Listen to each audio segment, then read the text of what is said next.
Hello everyone, vidonko.com ওয়েবসাইটে তোমাদের সবাইকে স্বাগত জানাই। আমি সৌরভ দে, তোমাদের ম্যাথ টিউটর। এখানে যে প্রশ্নটি নিয়ে আলোচনা করব, দেখো বলা হচ্ছে দুই ব্যক্তি পরস্পর 8.14 কিলোমিটার দূর থেকে একই সময় যাত্রা শুরু করে।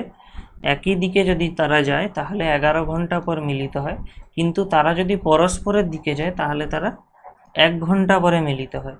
ঠিক আছে, যদি তারা একই দিকে যায় তাহলে 11 ঘন্টা পরে, আর যদি তারা পরস্পরের দিকে যায় তাহলে 1 ঘন্টা পরে মিলিত হয়।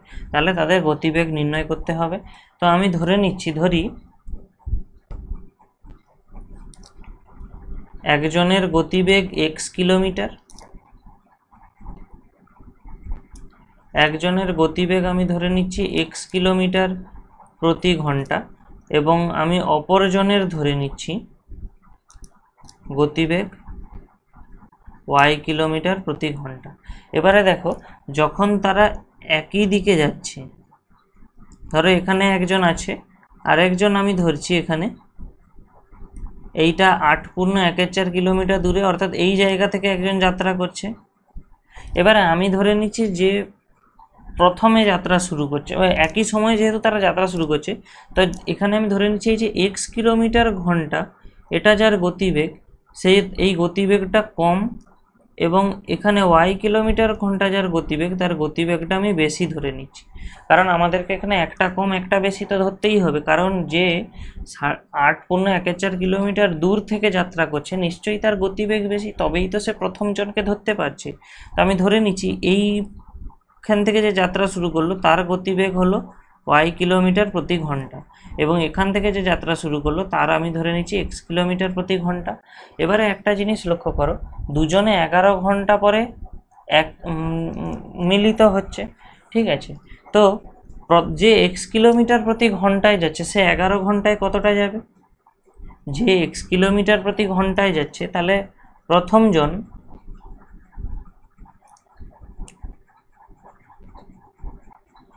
1 ঘন্টায় যায় x কিমি, তাহলে 11 ঘন্টায় সে কতটা যাবে না 11x কিমি। তাহলে আমাদের প্রথম জন 11 ঘন্টায় 11, আর একইভাবে দেখো দ্বিতীয় জন যে সে 11 ঘন্টায় কত যাচ্ছে আমরা যদি দেখি, তাহলে দ্বিতীয় জন 11 ঘন্টায় যায় 11y কিলোমিটার, কারণ দুজনেই 11 ঘন্টা রাস্তা অতিক্রম করেছে। তো দেখো এই y কিলোমিটার প্রতি যে ঘন্টায় যাচ্ছে, এই টোটাল ডিস্টেন্সটা সে যাচ্ছে 11y, এবং যে x কিলোমিটারে যাচ্ছে সেই এই ডিস্টেন্সটা যাচ্ছে 11x। তো দেখো আমরা যদি এই অংশটা এরকমভাবে লক্ষ্য করি, তাহলে যে 11y যাচ্ছে সে প্রথম জনের থেকে 8.14 কিলোমিটার বেশি রাস্তা অতিক্রম করছে। তাহলে এখান থেকে আমরা প্রথম সমীকরণ পাবো, সেটা হলো এরকম: 11y equal to 11x plus 8.14। ওকে, তো এরপরে আমাদের কি বলা হচ্ছে না, যদি তারা পরস্পরের দিকে যায় তখন তারা 1 ঘন্টায় মিলিত হয়।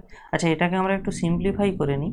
দেখো তাহলে 11y মাইনাস 11x সমান আসছে 33/4।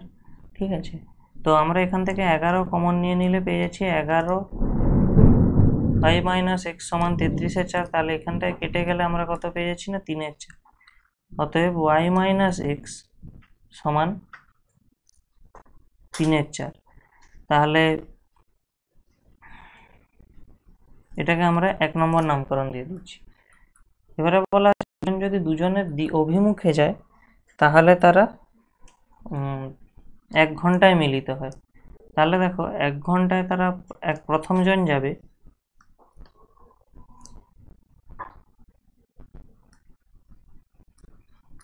x কিমি, কারণ তাদের গতিবেগটা x কিলোমিটার প্রতি ঘন্টা, আর দ্বিতীয় জন 1 ঘন্টায় কত যাবে y কিমি।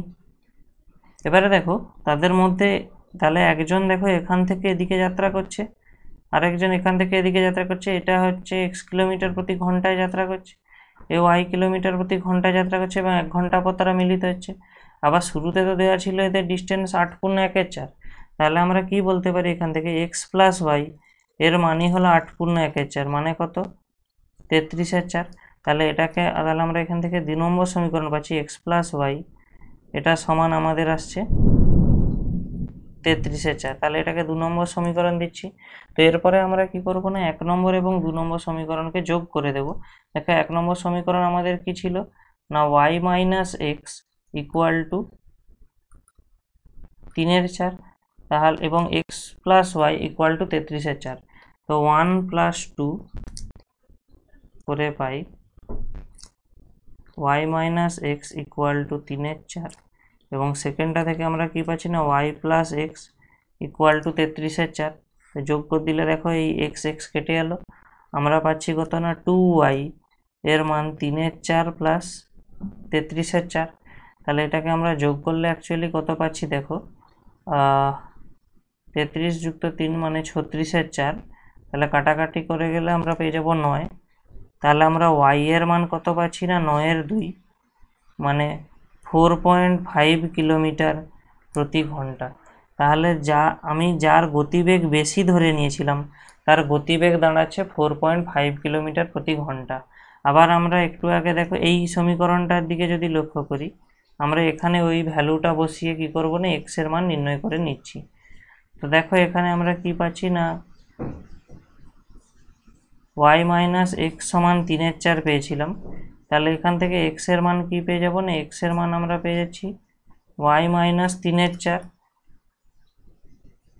তাহলে এখান থেকে x এর মান, এবারে y এর মান আমাদের কত না 4.5। তো আমরা ওটাকে লিখতে পারি, আচ্ছা এটাকে 4.5 রাখলাম এবং এখানে আমরা যদি ভাগ করে দিই এটাকে তাহলে 3/4। তাহলে এখান থেকে আমরা কি পেয়ে যাচ্ছি না 4 × 7 = 28 এবং 4 × 5 = 20 অর্থাৎ 0.75। তাহলে x এর মান আমরা অ্যাকচুয়ালি যেটা লাস্টে পাবো সেটা হলো বিয়োগ করে দিলে আমরা পাবো 5 এবং এখান থেকে পেয়ে যাব 7.3। অর্থাৎ যার গতিবেগ কম, ঠিক আছে, সে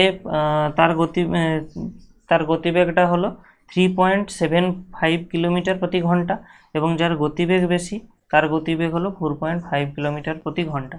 তো আমাদের দুজনে গতিবেগ নির্ণয় করতে দেওয়া ছিল, তো দুজনে গতিবেগ নির্ণয় হয়ে গেল। তো vidonko.com ওয়েবসাইটে এই ম্যাথটি দেখার জন্য অসংখ্য ধন্যবাদ। এরকমই নানা প্রশ্ন এবং তাদের সমাধানের জন্য তোমরা আমাদের ওয়েবসাইটটি ভিজিট করো। ধন্যবাদ।